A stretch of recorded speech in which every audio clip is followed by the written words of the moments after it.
الحمد لله الذي جعل الدعوة إلى الهدى والدلالة على الخير والنصيحة للمسلمين من أفضل القربات وأهم المهمات وأرفع الدرجات في الدين، وذلك سبيل أنبياء الله المرسلين وأوليائه الصالحين والعلماء العاملين الراسخين في العلم واليقين. أشهد أن لا إله إلا الله وحده لا شريك له إله الأولين والآخرين، وأشهد أن سيدنا ونبينا محمدا عبده ورسوله الصادق الوعد الأمين. اللهم صل وسلم وبارك على سيدنا محمد وعلى آله وصحبه أجمعين. أما بعد، فيا عباد الله، أوصيكم وإياي بتقوى الله وطاعته لعلكم تفلحون. قال الله تعالى في القرآن الكريم وهو أصدق القائلين: أعوذ بالله من الشيطان الرجيم، بسم الله الرحمن الرحيم. يا أيها الذين آمنوا اتقوا الله حق تقاته ولا تموتن إلا وأنتم مسلمون. وقال النبي صلى الله عليه وسلم: اتق الله حيثما كنت وأتق السيئة الحسنة تمحها وخالق الناس بخلق حسن. Ma'asyiral muslimin rahimakumullah. Syekh Nawawi Ibnu Umar Al-Bantani, seorang ulama besar yang mendapat gelar Sayyidul Ulama'i Hijaz, pemimpin ulama Mekah dan Madinah di zamannya, guru besar di Masjidil Haram, sekaligus guru besar dari hampir seluruh ulama-ulama di tanah Jawa di akhir abad ke-19 Masehi. Salah satu murid beliau adalah pemimpin pendiri Nahdlatul Ulama, Hadratus Syekh Muhammad Kiai Haji Muhammad Hasyim Asy'ari. Syekh Imam Nawawi Al-Bantani di dalam kitab beliau yang bernama Nasaihul Ibad, di situ beliau mengutip perkataan daripada sahabat Rasul sekaligus mantu beliau, seorang Amirul Mukminin Khalifah keempat, seorang yang jenius, pintar, alimnya luar biasa, yaitu Sayyidina Ali bin Abi Thalib karramallahu wajhah, yang bahkan Nabi berkata, ana madinatul ilmi wa ali babuha, saya adalah kotanya ilmu dan Sayyidina Ali merupakan pintunya. Artinya beliau mempunyai ilmu yang sangat luas. Apa yang dikatakan oleh Sayyidina Ali bin Abi Thalib karramallahu wajhah, beliau mengatakan, inna as'abal a'mali arba'u khisalin, sesungguhnya amal perbuatan yang sulit dilakukan ada 4 hal. Yang pertama, kata Sayyidina Ali, yaitu al-afu indal ghadabi, memaafkan orang lain tatkala dalam kondisi marah. Ini sesuatu yang amat sangat sulit dilakukan. Kenapa? Karena kondisi kita sedang marah. Oleh karenanya baginda Rasul menasihati para sahabat beliau, ketika sedang marah, segeralah untuk mengambil air wudhu. Kata Nabi, innal ghadaba minasyaitan, marah itu adalah api dari syaitan. Wa inna syaitan khuliqa minan nar, setan itu tercipta dari api yang menyala-nyala. Wa innama tudfa'un naru bil ma', dan api bisa dipadamkan dengan air. Fa idza ghadiba ahadukum falyatawadda, kata Nabi. Kalau kalian sedang marah, maka segeralah untuk mengambil air wudu. Demikianlah keadaan seorang ketika sedang marah. Dia sulit sekali untuk bisa mengendalikan amarahnya. Jikalau ada orang yang sedang keadaan marah namun bisa memaafkan orang lain, itu merupakan suatu perbuatan yang amat sulit, sehingga Allah Subhanahu wa ta'ala memberikan jaminan kepada siapapun umat Islam yang sedang dalam keadaan marah namun bisa mengendalikan dirinya, kemudian memaafkan orang yang berbuat salah pada dirinya, maka Allah akan menjaminkan orang tersebut terbebas dari api neraka Allah Subhanahu wa ta'ala. Man kaffa ghadabahu kafallahu azabahu.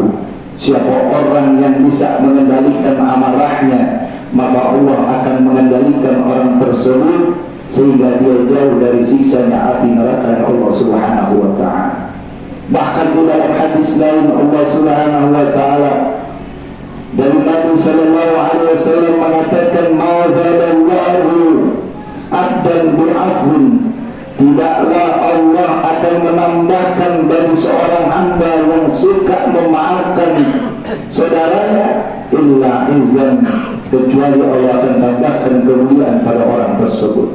Ini yang pertama yang sulit dilakukan bagi setiap orang Islam, memaafkan orang lain dalam kondisi sedang marah. Yang kedua, kata Nabi, amal yang berat, kata Sayyidina Ali karramallahu wajhah, amal yang paling berat dilakukan oleh seorang muslim, al-jud fil asrati, bersikap murah dan dermawan walaupun dalam keadaan sulit. Hadirin, menjadi seorang dermawan bukan suatu hal yang mudah dilakukan, apalagi dalam kondisi keuangan lagi dalam keadaan sulit.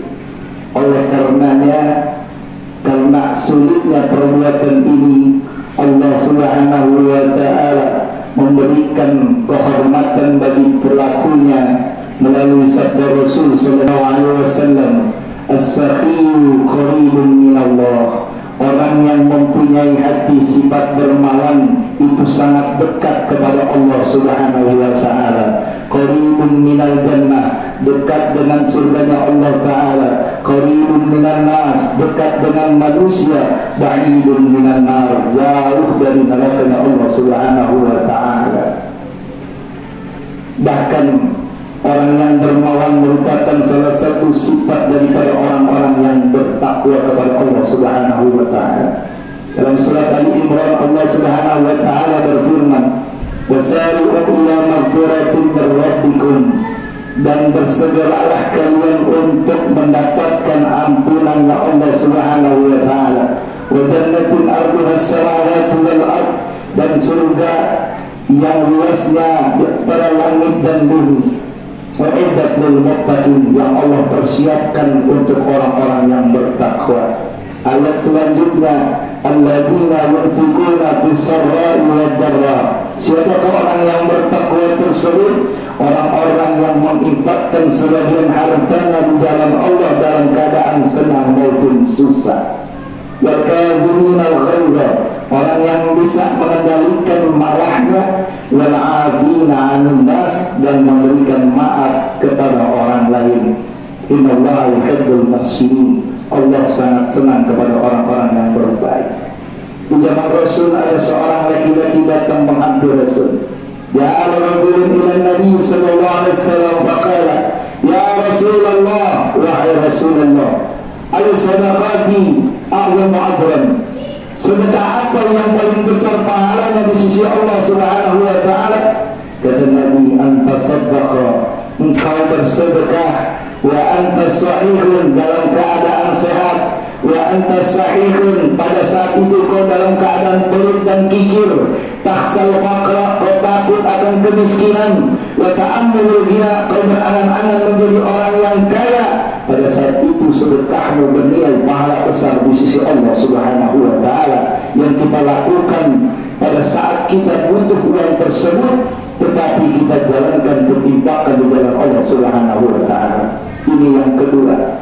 Yang ketiga, kata Sayyidina Ali, amal yang berat untuk dilakukan adalah al-iffatu fil khalwati, bisa menghindarkan diri dari perbuatan maksiat dan dosa dikala dalam keadaan sepi, tidak ada orang yang lain melihat kita.